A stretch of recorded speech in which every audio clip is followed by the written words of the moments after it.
Salut tout le monde, bienvenue dans cette nouvelle vidéo. Je vous retrouve aujourd'hui, comme vous l'aurez vu dans le titre, pour un petit récapitulatif de mon année 2022, si je me trompe pas. Je suis désolée pour ma tête et pour mon bouton de fièvre, ça n'a pas changé depuis hier puisque je la tourne, cette vidéo-ci, quelques heures après le vlog que j'ai clôturé hier. Je me suis dit que c'est maintenant que jamais, sinon j'aurais jamais le temps. En plus de ça, les chats sont à la sieste, donc ça devrait le faire. J'espère qu'elles vont rester à la sieste le temps de cette fin de vidéo et j'espère surtout que ma batterie de téléphone va tenir jusqu'à la fin de cette vidéo. J'ai envie de vous parler de mon année, de faire une petite rétrospection. Si je devais qualifier cette année pour ma part, ça serait, je crois, l'une des plus belles années que j'ai vécues de ma vie, mais ça a été la plus dure. Alors, je m'explique. Merci le pétavo d'avoir censuré ce que je disais, je vous explique. Ça a été une année où j'ai dû faire beaucoup de choix, où j'ai dû laisser partir beaucoup de gens, où j'ai dû mettre des coups de pied au cul à d'autres pour qu'ils se cassent de ma vie. C'est une année où j'ai compris énormément de choses sur moi-même, sur les autres et sur la façon dont me traitaient les autres et la façon dont je me laissais traiter par les autres. C'est une année aussi où j'ai dû me prendre des vérités dans la gueule d'une façon des fois douce et des fois plus violente pour me rendre compte de ce qui n'allait pas, pour pouvoir tout simplement arranger ça. Des fois pour aller mieux, il faut se prendre des claques dans la gueule et cette année, mon Dieu que je m'en suis pris des claques dans la gueule, mais au final c'est que du positif. Même si ça n'a pas été des moments très agréables, même si ça n'a pas été des moments joyeux, et au final ça me permet aujourd'hui d'être bien. Donc c'est pour ça que je dis que ça a été très compliqué parce que j'ai vraiment pas eu des moments faciles. Mais je sais que ces moments difficiles me permettront d'aller mieux par la suite. Donc ça peut être juste trop cool. J'ai eu beaucoup de déceptions amicales cette année, de personnes qui étaient très proches de moi, que je considérais comme mes meilleures amies, que j'aimais du plus profond de mon cœur. Et je me suis rendu compte en fait que ces gens-là étaient là par... comment on peut dire, par pure nécessité ou par intérêt. Voilà, c'est ça le mot que je cherchais. Je me suis rendu compte également que s'ils étaient là par intérêt, c'est parce que je leur avais laissé l'opportunité d'être là par intérêt. Pendant très longtemps, je m'estimais si peu que je partais du principe que si tu m'accordais du temps, il fallait que tu aies quelque chose en retour, que ça soit rentable pour toi. Donc vraiment je m'estimais très peu et je travaille encore dessus, hein, je suis pas encore parfaitement à l'aise avec ça, mais j'apprends à me dire que si les gens passent du temps avec moi, c'est parce qu'ils le veulent bien et pas parce que je dois donner quelque chose en retour. Quand je parle de donner en retour, ça peut être beaucoup de choses, ça peut être des connaissances, par exemple quand mon métier de la coiffure m'a permis d'avoir certaines connaissances, certains gestes et je faisais énormément de coiffures gratuites avec des prestations qui sont très très chères par moment en salon de coiffure que je faisais absolument gratuitement. Et bien sûr comme j'étais une pigeonne, je payais même des fois les produits, voilà. Y a d'autres personnes à qui je continue de faire des couleurs, de trucs comme ça, et c'est par pur plaisir, parce que tout simplement, elle me l'a demandé, on passe un bon moment, et c'est cool. Vous voyez, c'est pas le genre de personne qui vous appelle que pour ça, et qui vous dit ah Cynthia, ça fait un mois que je t'ai pas parlé, la dernière fois que je t'ai parlé c'était pour faire une couleur, mais vas-y, j'ai envie d'un tie and dye, tu viens le faire à la maison, tu ramènes tes produits. Voilà. C'est deux choses complètement différentes, donc je continue à faire de la coiffure à des personnes qui le méritent et avec qui je passe du bon temps, voilà, où on ne se voit pas juste pour ça. Et je l'ai fait très souvent en fait, donner ma connaissance au niveau de la coiffure. Et il y a plein d'autres choses, j'ai pas fait que ça, j'étais quelqu'un qui offrait énormément de cadeaux jusqu'à m'en foutre dans la merde. Quand je voyais quelqu'un, il fallait à tout prix que j'ai un cadeau. Et en fait, je me rends compte que c'était vraiment surtout certaines personnes, parce que ces personnes-là me faisaient comprendre qu'ils voulaient des cadeaux. Ou quand je sortais, c'était toujours Sissi qui devait payer. Ou même quand je sortais pas, j'ai déjà eu des personnes qui me disaient ouais, on a envie de sortir avec Nani, Nani, Nani, Nana. Dis Cynthia, tu peux nous faire un petit virement pour qu'on puisse sortir? Et je le faisais. Parce que je partais du principe que ces gens m'ont donné du temps à un certain moment de leur vie et que ça devait être rentable pour eux. Donc vraiment, l'estime de soi était vraiment pas ouf en cette début d'année. Je me suis pris énormément de réflexion aussi par ces amis-là, par rapport à mon poids, par rapport à ma façon de vivre, par rapport à certaines décisions que j'ai pu prendre également. Et je laissais ces mots parlés, puisque je pensais que je n'avais pas mon droit de réponse alors qu'on parlait de ma vie, et au final si. Donc voilà, ça a été très compliqué. Je me suis rendu compte que énormément des personnes que je côtoyais, que je pensais être mes meilleures amies, en fait n'étaient là que par pur intérêt et vraiment pas dans le but d'être mes amies, en fait, vraiment. S'ils pouvaient me faire du mal, bah ils le faisaient parce que ça leur faisait rire et j'étais même pas capable de voir ça. Et franchement ça fait mal au cœur parce que au début je savais qu'il y avait certaines personnes où leur comportement c'était pas cool quoi, mais je trouvais pas ça anormal, je trouvais juste pas très cool. Maintenant, avec le recul de l'année, je me dis que c'était à la limite, non c'était même pas à la limite, c'était concrètement du manque de respect total. Donc voilà, j'ai vraiment eu énormément de déceptions amicales. Voilà, ça a été très compliqué puisqu'il a fallu que je me rende compte et une fois que je m'en suis rendu compte, il a fallu que je m'affirme. Il a fallu que je dise haut et fort aux gens que j'étais une personne, que je n'étais pas un objet ni un compte en banque. Ou une coiffeuse privée à domicile quand ils le souhaitent. Et du coup ça a été très compliqué parce que j'ai eu des réactions très violentes, des insultes, beaucoup de choses auxquelles je m'attendais pas forcément, mais dans tout ça j'ai eu aussi de très belles révélations. Des personnes où j'étais peut-être pas forcément très proche d'elles, par manque de temps, par manque aussi peut-être d'envie de m'engager dans des nouvelles relations amicales, sachant que les miennes étaient déjà extrêmement bancales et en fait je me rends compte que j'avais des personnes formidables autour de moi et que je m'en étais pas forcément rendu compte aussi parce que j'étais tellement rongée par le mal-être, par les reproches, par tout ça que je me rendais même plus compte des pépites que j'avais à côté de moi. Donc voilà, cette année m'a permis de me rendre compte de ça en priorité et cette année m'a aussi permis de me rendre compte que j'avais vraiment un problème avec l'argent. Voilà, c'était alors ça c'est grâce à Laurie de la chaîne L'Horizon, je vous mets tout ça en barre d'informations. Elle a une boutique de budgétisation. J'ai commencé à vouloir me lancer seule là-dedans, d'ailleurs vous avez quelques vidéos de budgétisation, je crois que c'est même pas 2 sur ma chaîne et après j'ai arrêté. Tout simplement parce que je pensais que j'en étais capable mais pas du tout. Et en fait en allant sur ses lives et tout, elle m'a proposé en fait de faire un coaching sur la budgétisation, sur comment gérer ses finances, etc. en guise d'entraînement. Donc c'était gratuit puisqu'elle va lancer ses coachings normalement, si je ne me trompe pas, début janvier. Et du coup elle avait besoin de s'entraîner sur certaines personnes histoire de fignoler un petit peu ses techniques de travail, de voir sur quel support elle préfère travailler, etc. etc. Donc elle, ça lui a permis tout simplement de pouvoir régler ces petits soucis là où elle n'était pas forcément très sûre. Et moi, ça m'a permis de sauver mes finances. Voilà, on va utiliser les termes. Je me suis rendu compte que j'ai eu 0 éducation financière. Enfin si, la seule éducation financière que j'ai eue, c'est que mon papa me disait souvent « Ne gaspille pas l'argent que tu n'as pas ». J'ai jamais suivi cette règle puisque j'avais d'autres exemples très forts au total opposé de ce que mon père me disait. Comme quoi des fois j'aurais mieux fait d'écouter mon père. Vraiment. Et du coup je me suis rendu compte que vraiment niveau base éducative j'avais rien, vraiment niveau budget j'avais rien. Je ne savais pas comment gérer le peu de sous que j'avais, sachant que je suis encore en recherche d'emploi, c'est un petit peu compliqué. Je dépense vraiment à toute tête et j'avais la fâcheuse habitude en fait d'acheter, revendre, acheter, revendre, acheter, revendre pour suivre mon rythme de vie, ce qui est pas forcément le mieux. Je faisais aussi des crises, pour ceux qui le savent je fais de l'hyperphagie. Et en fait je faisais pratiquement le même style de crise mais avec les achats. J'avais de très grosses pulsions d'achat et je ne m'en rappelais pas. Voilà, comme les crises d'hyperphagie mais version sous. Ce qui, je n'ai jamais entendu parler de ça. Mais il faut que ça m'arrive à moi, j'étais ravie. Et en fait j'ai eu vraiment un électrochoc. Parce qu'au fur et à mesure des coachings de Laurie, j'ai déjà eu énormément de conseils.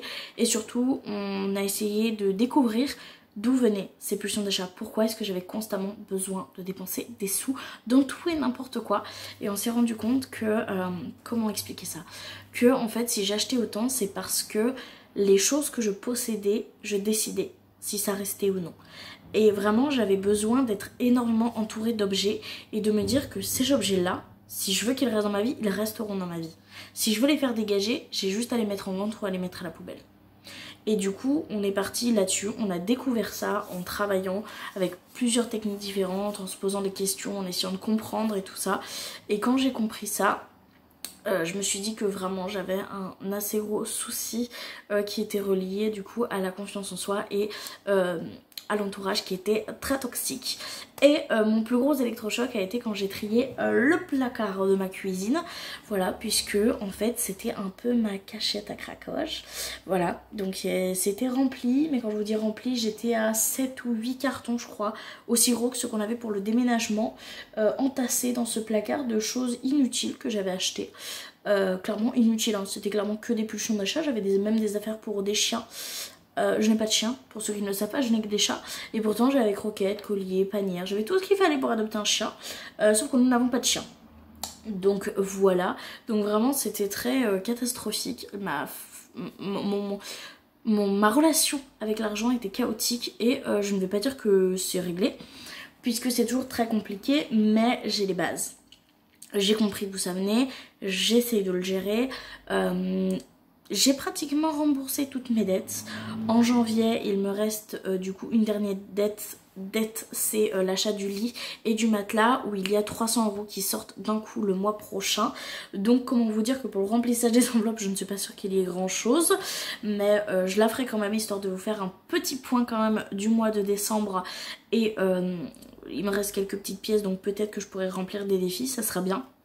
Donc voilà, donc vraiment niveau budget ça a beaucoup changé, ma façon de voir l'argent aussi a beaucoup changé et surtout ma façon en fait de voir la consommation a changé. Faut savoir que j'achetais beaucoup de make-up et de vêtements et beaucoup d'autres choses aussi, mais même niveau make-up et niveau vêtements je me rends compte que et ben en fait j'ai envie de consommer différemment. J'ai la chance d'avoir dans mon dressing énormément de pièces fortes, de vestes colorées, de hauts colorés avec des motifs, etc. Des sacs de couleurs, j'adore les pièces fortes, mais c'est vrai que je me rends compte qu'en fait je n'achète que ça puisque je marche au coup de cœur et j'ai un coup de cœur, je l'achète et au final je ne le porte pas tant que ça. Et en fait je me rends compte que niveau vêtements j'ai plus envie maintenant que j'ai une très belle collection de pièces fortes, à part gros coup de cœur où je me mettrai plusieurs semaines de réflexion pour l'acheter, je n'achèterai plus de pièces fortes ou du moins je diminuerai drastiquement. D'ailleurs ça fait un moment que j'ai pas fait d'achat de pièces très fortes et j'aimerais me concentrer sur des basiques parce que je me rends compte qu'en fait à force d'acheter ces pièces fortes et ben il me manque des choses dans mon dressing comme un jean noir, j'en ai un qui est très abîmé donc il va falloir que je m'en rachète un d'ici quelques semaines. J'ai pas de jean bleu, j'ai pas de haut classique, j'ai vraiment pas de basique dans ma garde-robe et je me rends compte que ça me manque vraiment et j'aimerais aussi investir mon argent mieux. Déjà j'achète pratiquement plus sur des sites chinois, c'est très rare, à part des choses que je n'arrive vraiment pas à trouver en magasin comme par exemple certaines chemises très amples. Vu que je suis une très grande taille, trouver quelque chose de plus ample que ma taille c'est très compliqué. Des joggings etc c'est très compliqué, donc ça je continue à en acheter quand j'en aurai le besoin sur des sites style principalement Shein que j'adore puisque même si l'éthique est vraiment à revoir, ça c'est sûr, les travailleurs et tout ça, on est au courant, tout le monde est au courant. Mais en fait, quand tu fais un 54-56, croyez-moi que pour trouver un jogging qui ne vous sert pas, c'est quand même très compliqué. Donc sur ce site là, franchement, je le remercie 10 000 fois, malgré que l'éthique soit pas forcément incroyable, de pouvoir nous proposer des vêtements grande taille pour nous qui en avons besoin, qui soient stylés et qui soient vraiment à notre taille. Putain, pourquoi est-ce que vous ne faites pas ça plus? On ne veut pas que ça s'arrête au 48-50. Il y a des femmes au-delà du 50, vraiment, et vous auriez nos sous. Je vous jure que quand on fait un 54-56, si un magasin sort des fringues et que c'est de qualité, que c'est beau, on vous donnera nos sous. Alors s'il vous plaît les marques, si vous passez par là, putain, mais faites des tailles au-delà du 46-48. On existe aussi. Donc voilà. Un petit aparté terminé. J'avais besoin de lâcher ça. Ça fait un moment, vous voyez, que je retiens ça. Mais vraiment, faites, on existe. Vraiment. Et je suis pas la seule à exister dans ce cas-là, d'accord? On est des centaines de milliers de femmes. Donc, sortez, s'il vous plaît. On a besoin de dépenser nos sous. Bref, petit aparté terminé. Du coup, à part pour ces besoins spécifiques, j'achèterai sur ces sites. Sinon, bah, je continuerai d'acheter dans des magasins style Magali, donc la mode à votre taille, parce que c'est du made in France, du made in Italie, et c'est des matières qui sont quand même relativement mieux. Donc voilà, et je sais que j'investis sur du long terme également. Donc je vous ai dit que je voulais racheter des basiques et que du coup je voulais mettre des neutres, mais je ne veux plus acheter de pièces fortes pour les vêtements, et pour le maquillage c'est pareil. Je me rends compte que j'ai beaucoup de favoris que je n'ai pas pu acheter durant ces 2 dernières années, tout simplement parce que je craquais à des pulsions. J'ai énormément de tri make-up sur ma chaîne et je me rends compte que c'est ridicule parce qu'à peine une palette rentrée, je la faisais déjà sortir, enfin c'était chaotique. Là ma collection de make-up, pour être honnête, elle n'a pas trop bougé. Il y a une palette qui est rentrée puisque c'est mon cadeau de Noël, et j'ai vraiment envie de me concentrer en fait sur ces marques où je sais que je vais aimer sur la qualité. Je continuerai à faire des tests parce que j'ai envie de me pencher un petit peu plus sur du make-up petit prix et qui est peut-être plus fait en France, etc.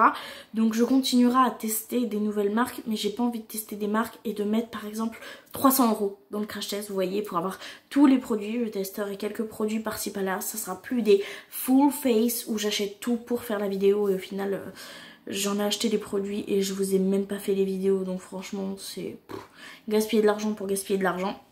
Donc j'ai vraiment plus envie de me concentrer sur des marques que je sais que j'aime au niveau du prix qui soit abordable, donc vraiment un petit peu pour tout le monde, soit un petit peu plus cher, un petit peu plus haut de gamme pour certains produits. Je sais qu'au niveau haut de gamme, la marque que je sais que je pourrais potentiellement craquer, c'est Martin Cosmetics, puisque j'adore cette marque et j'ai une ou deux petites palettes qui sont dans mes favoris.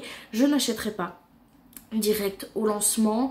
Là la triple X elle me tentait beaucoup, mais je ne l'ai pas acheté tout simplement parce que financièrement je ne pouvais pas, je ne voulais pas me mettre dans la merde pour une palette. Celle de Noël ça a été un réel coup de cœur et du coup mon chéri me l'a offert et j'en suis plus que ravie. Mais j'ai vraiment envie quand j'achète une nouvelle palette de regarder si par exemple ces tonalités je ne les ai pas ailleurs. Pour la Martin Cosmetics, j'avoue qu'elle ressemble un petit peu à la Wilderness puisqu'il y a des rouges, il y a des verts, mais il y a certaines couleurs par exemple de moutarde, etc. que je trouve très intéressantes dans cette palette. C'est pour ça que je me suis laissée tenter également. Mais c'est vrai que là pour le coup je n'achèterai plus du coup de palette dans les tonalités vert, rouge et tout ça, puisque j'ai déjà ce qu'il faut entre la Martin et la Beauty Bay. Et j'ai envie de faire ça pour tous mes produits. C'est-à-dire que les rouges à lèvres, j'ai envie de me dire ok, t'as le droit d'avoir plusieurs nudes, j'ai déjà plusieurs nudes dans ma collection, mais il faut que la couleur ou la sous-teinte ne soit pas la même, sinon je n'achète pas ou je ne garde pas.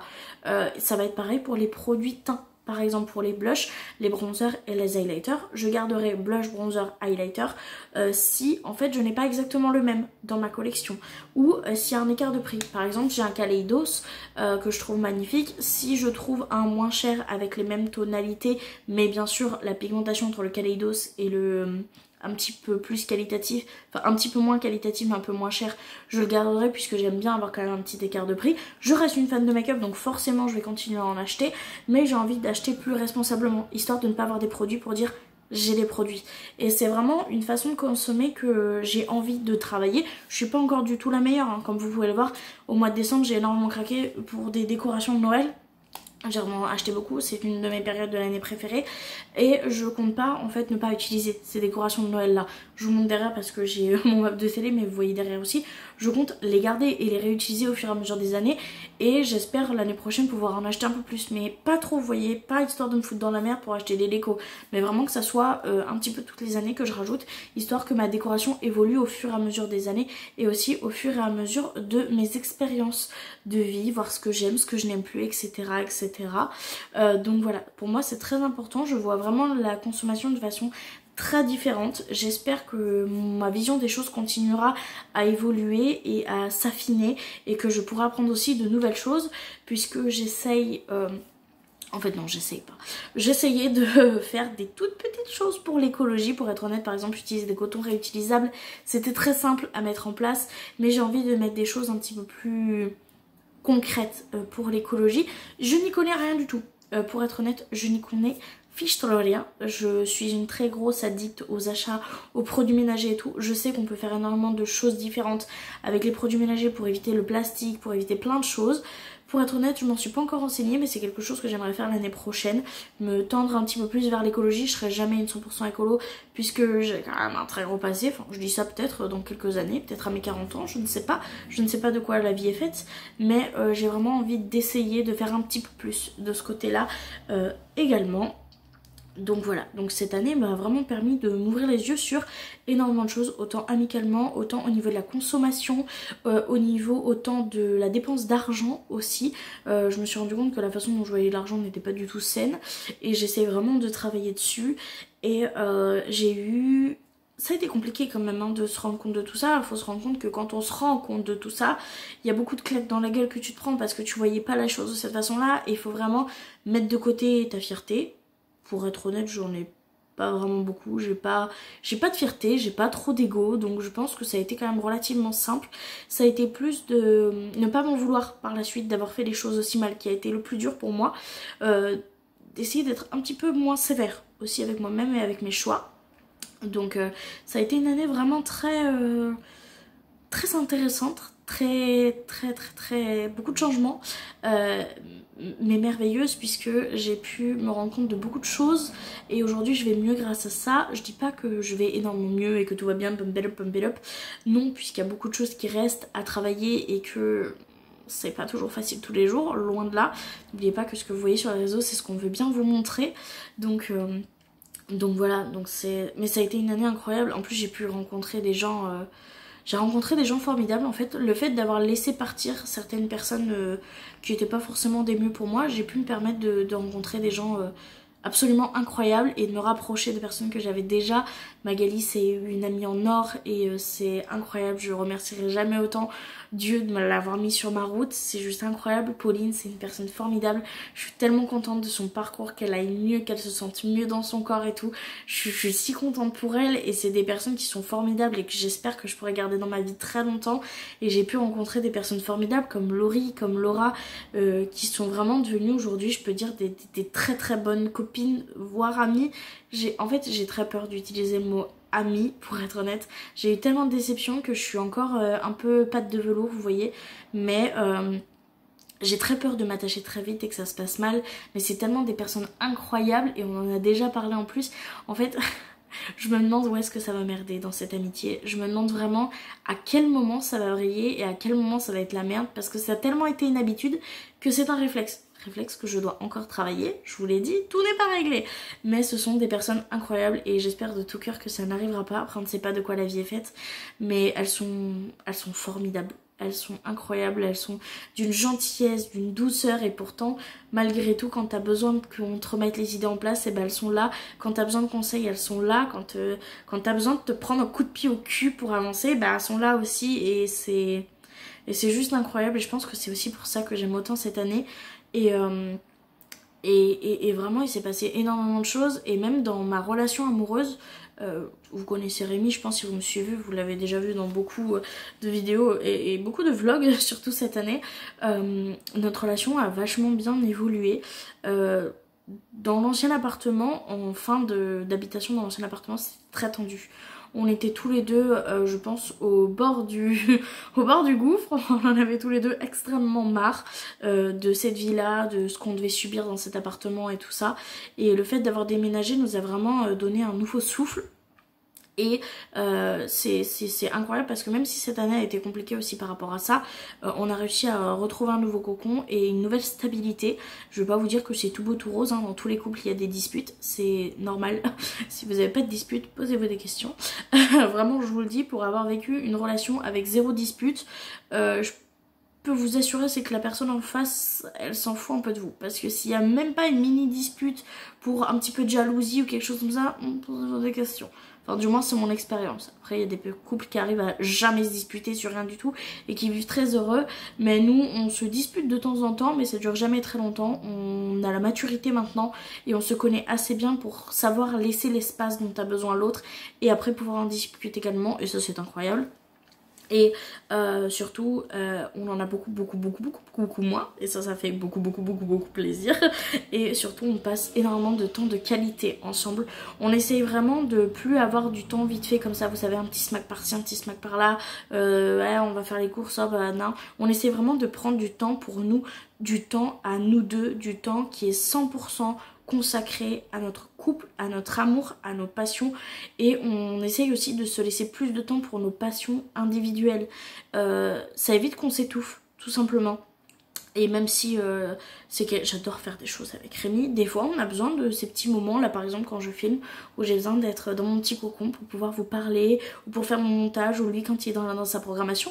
Ça veut pas forcément dire qu'on est séparés. Par exemple moi des fois je suis sur ma table, sur mon ordinateur en train de faire mon montage, et Rémi est à côté en train de faire sa programmation. Mais juste on se permet d'avoir du temps pour nous, même si on est ensemble dans la même pièce, c'est du temps qui est propre à nous et on se met vraiment plus de temps de qualité. Et c'est pour ça d'ailleurs que je n'ai pas trop filmé à Bordeaux, parce qu'on voulait vraiment que ce moment soit à nous, que ça soit notre temps de qualité à nous. Et ça nous a fait énormément de bien, autant à lui qu'à moi. Et franchement, je suis trop contente. Je l'aime. Je ne savais même pas qu'on pouvait aimer autant quelqu'un, et j'ai l'impression que plus le temps passe, plus je suis amoureuse de lui. J'ai l'impression que tous les jours en me levant je retombe amoureuse de lui, et c'est juste incroyable. On a encore énormément de choses à vivre ensemble et j'espère que ça durera longtemps, mais vraiment dans tout ce que j'ai pu vivre, il a été aussi incroyable. Il m'a soutenue dans les moments les plus durs, dans les moments où je pensais plus y arriver, et ben j'y suis arrivée en pensant que c'était pour lui que je tenais, et maintenant j'arrive à me dire que je vis pour moi et je vis pour vivre le bonheur que je vis avec lui, et pas parce que je veux vivre pour lui. Je sais pas si vous verrez vraiment la nuance, mais moi je la ressens bien et c'est vraiment incroyable. Je voulais également vous parler dans cette vidéo de quelque chose que j'ai fait que très récemment, donc dans le mois de décembre, mais qui m'a aidé, un truc de fou furieux. Aurélie, si tu passes par là, n'hésite pas à mettre un commentaire pour expliquer, puisque tu sais que moi et les mots c'est un petit peu compliqué. J'ai pu avoir une séance de soins énergétiques, donc à distance, avec Aurélie.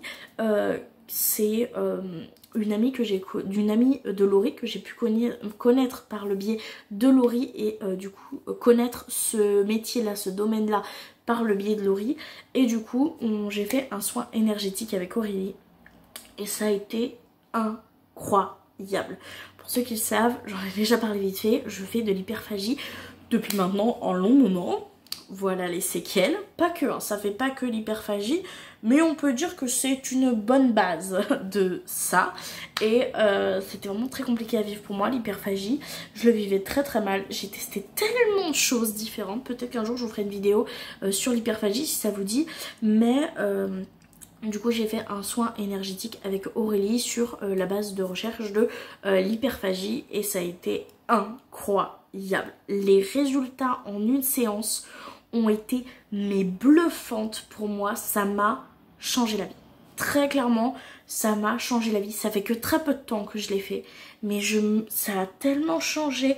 En fait, quand je faisais des crises d'hyperphagie, mon cerveau s'éteignait et j'étais en mode automatique. Je ne voyais même plus ce que je faisais. C'est-à-dire que je ne me rappelais plus de comment j'ai préparé à manger et comment je l'ai mangé. Et aujourd'hui, grâce à ce soin énergétique-là, j'arrive à rester consciente pendant cette période-là, à voir que je me prépare à manger. Pour l'instant, je n'ai pas encore réussi à régler le fait de me calmer à partir du moment où je me rends compte que je prépare à manger, pour éviter de préparer cette quantité de nourriture. Donc pour l'instant j'ai encore, et je n'arrive pas à contrôler le fait de préparer une quantité de nourriture incroyable ou de vider les placards pour avoir un énorme plateau. Mais à partir du moment où je commence à avoir la mécanique de manger, en fait mon corps m'arrête. Je reprends complètement conscience de mon corps. Mon corps m'empêche de manger puisque la plupart du temps mon estomac est déjà plein, et du coup ça m'évite en fait d'ingurgiter cette quantité de nourriture. Et c'est grâce d'ailleurs à cet exercice là que je me suis vraiment rendu compte de la quantité de nourriture que je pouvais manger pendant ces crises. Parce que oui, je le savais puisqu'il y avait les paquets vides et tu ramasses et tu nettoies derrière toi, mais vraiment d'être complètement consciente de ce que tu prépares, tu te rends compte que c'est incroyable la quantité. Et il y a encore des choses à travailler, mais franchement Aurélie, je te remercie, mais si fort, d'avoir appuyé sur ce putain de bouton, comme tu appelles ça si bien, pour me rendre consciente de ce qui se passe, et c'est juste incroyable. Je sais que certaines personnes n'y croiront pas, je dois avouer qu'au début j'étais un peu sceptique, mais je me suis dit écoute, qui ne tente rien à rien, et je ne regrette pas du tout, c'était juste incroyable. Donc comme vous l'aurez compris, je pense, ça fait déjà une demi-heure que je parle, ça a été une année remplie de découvertes, de difficultés, de pertes amicales, de tout ce que vous voulez, mais au final ça a été plus que bénéfique. Donc oui, j'ai énormément souffert cette année. Ça n'a pas été facile du tout.